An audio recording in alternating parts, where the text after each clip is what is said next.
Contra Shattered Soldier begins with a long dolly in toward a large vault-like door at the end of a long white hallway. The door is labeled Bill Reiser. The door opens showing Bill behind bars, chained to the wall, looking very much like Eddie Brock. Bill raises his head and glares into the camera. Slow dissolve to a flaming background and the subtle and classy rendition of the Contra logo. And then the music kicks in. And what exactly does that music say? It says it's time to kick some ass. Oh my god. Oh my god, I think I just detached a retina. Holy crap. Ugh.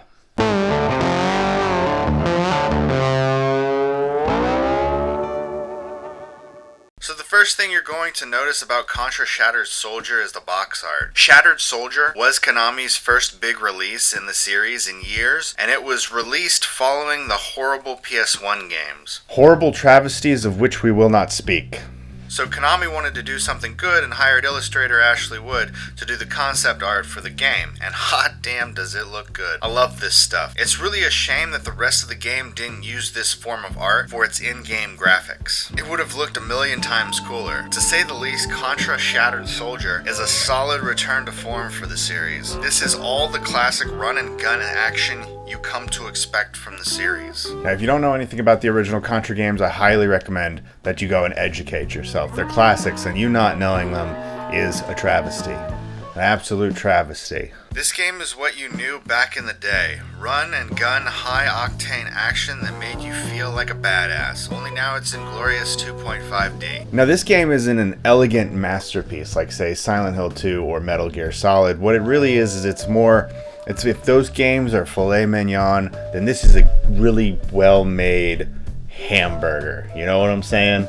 It's a good $15 burger. The game is pure run and gun, my friends. It's a genre that's classic, and that's how it feels. A modern update to a classic. You run to the right, shooting the shit out of enemies, and making them wish they never crossed your path. You shoot in 8 different directions, jumping and shooting and dodging the projectiles of your enemies. Unlike previous Contras, where the player starts with the standard bullet dispenser, and then has to collect power-ups to change weapons, in Shattered Soldier, the player gets 3 interchangeable weapons from the get-go that can be switched out on the fly for maximum shoot-'em-up effect. There's the machine gun, the flamethrower, and the grenades. You can also charge each one of these weapons to do more powerful secondary attacks. You have homing missiles, you have a fireball, and you have whatever the fuck this piece of shit is. The game contains 5 levels, 4 you can choose from, and then a 5th that's opened up after you dismantle the other 4. And each level is designed with crazy specificity. There's very little that's random in these levels. You could almost say that Shattered Soldier is simply boss fights, the video game. There are so many massive fights in the game, several per level, each one cooler and more interesting than the last. These boss fights come in 2 varieties, robots and aliens. You get weird looking aliens and giant robots. Level 4 starts out with your character riding a massive rocket and fighting a massive robot who shoots rockets, fireballs, and death rays at you. At the start of stage 2, you fight a giant airship submarine while riding a hoverbike. My favorite boss fight is the fish boss fight in the 4th level. It looks like Seaman on crack. Look at him. It's as if Seaman has been smoking crack for the last 20 years. The entire second half of the last stage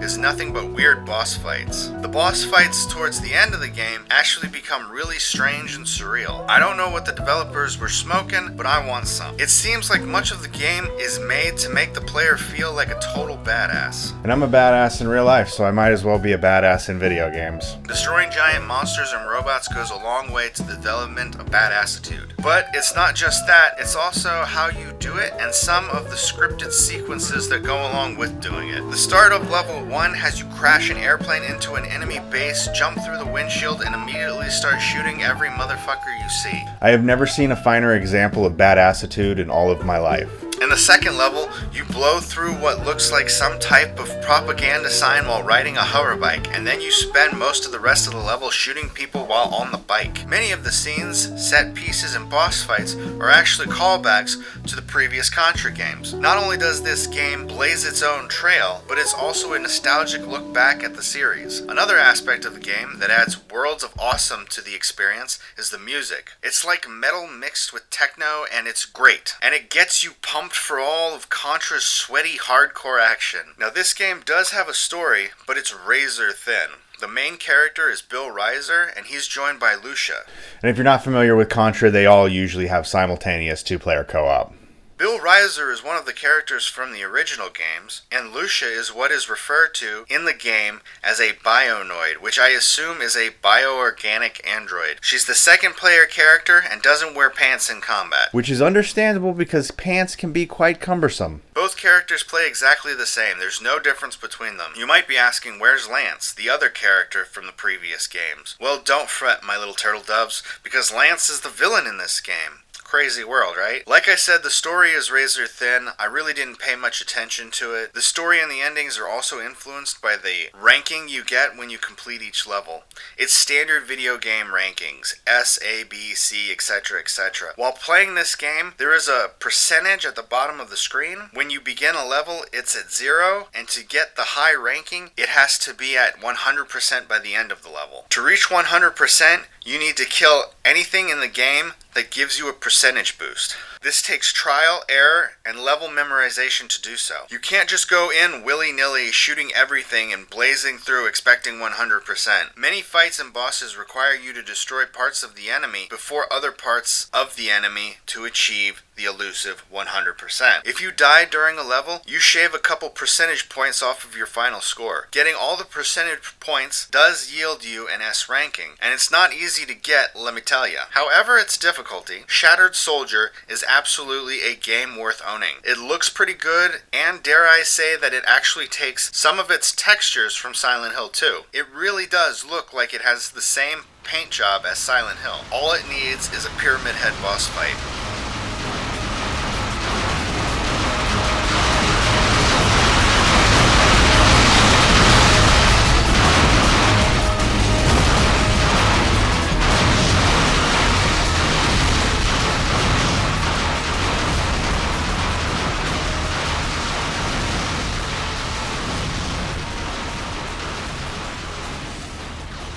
Now there was a sequel to Shattered Soldier called Neo Contra. I've heard other critics say that this game is a bad game, but I disagree. It isn't as good as Shattered Soldier, but only by degrees. The lesser quality is immediately felt in the intro video at the beginning of the game. It's a cool enough intro vid, but the music is off. Whereas Shattered Soldier had that hard rockin' tune that got me pumped to play the game, the music in Neo Contra's opening doesn't have the same effect. It has some vocals to it, and it sounds like it might be more appropriate stamped in front of a Squaresoft game or some shit like that. It sets the tone for the rest of the game. Gameplay wise, Neo Contra changes it up by being a top-down shooter. There are some levels like this in Super C for the NES. If you've played this, then you know what I mean. In this game, you get to choose between 3 different weapon sets of 3. 2 of the weapons you can switch between, and the third is a lock-on weapon that you use by pressing and holding the triangle button. Really, when using one of these lock-on weapons, you just spin around in a circle until everything you can shoot with it is targeted. It sort of feels silly having to spin around to shoot. Instead of a jump this go around, you get a dodge move. Everything else control-wise is pretty much the same as in Shattered Soldier. Really, it's only the difficulty and presentation that's changed. The game, like the one before it, gives you 4 choosable levels from the get-go, and a 5th unlockable one. There is still that percentage thing you have to fill to get a certain ending. Now, everything in Neo Contra is a little bit easier. The game is still hard, just not as hard. Boss fights in the game aren't as memorable, certainly not as crazy as in Shattered Soldier. The Ashley Wood art is gone, replaced with a comic book style that's not nearly as good. There's more cutscenes now, and therefore more story as well. Sadly, these scenes are poorly voice acted and incredibly melodramatic. As I said, boss fights are meh, but the game is still kick-ass in terms of gameplay, and much of the music is still really good. This game, unlike the previous one, seems to be a bit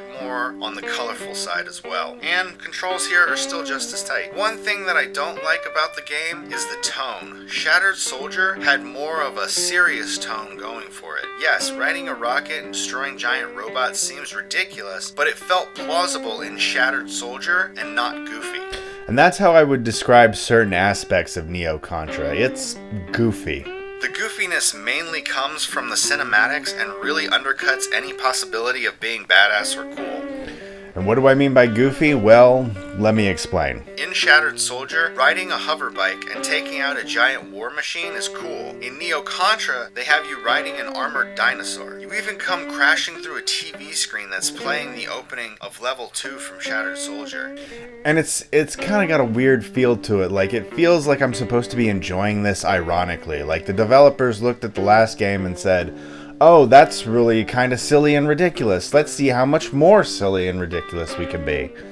There are several things in the game like this. In Shattered Soldier, crash an airplane into the enemy base and jump through the windshield and start shooting motherfuckers, which is badass and cool. But in Neo Contra, you get exploded out of a volcano, which is over the top, silly, and goofy. The story itself is sort of goofy as well. To make a short story even shorter, Bill Reiser is a clone. At one point he gets saved by an older clone, and the main villain of the game is also a clone, or a machine thing in an android form or something. Throughout most of the game, you're hunting down and killing Contra generals, one of which is this goofy plant guy, and another is a talking dog. A talking dog. That's what I mean when I say it's goofy. Like, Contra shouldn't be goofy like this. It's not Guardians of the Galaxy. The game ends with our protagonists falling to Earth on an asteroid and crashing into the ocean. Then they go for a ride on the tail of a whale. I'm not kidding. They are riding on the tail of a fucking whale.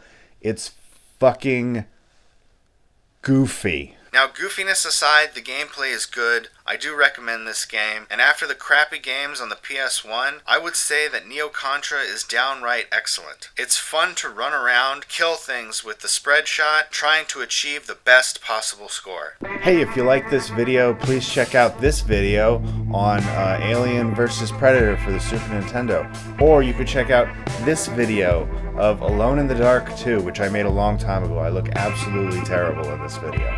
It's horrifying.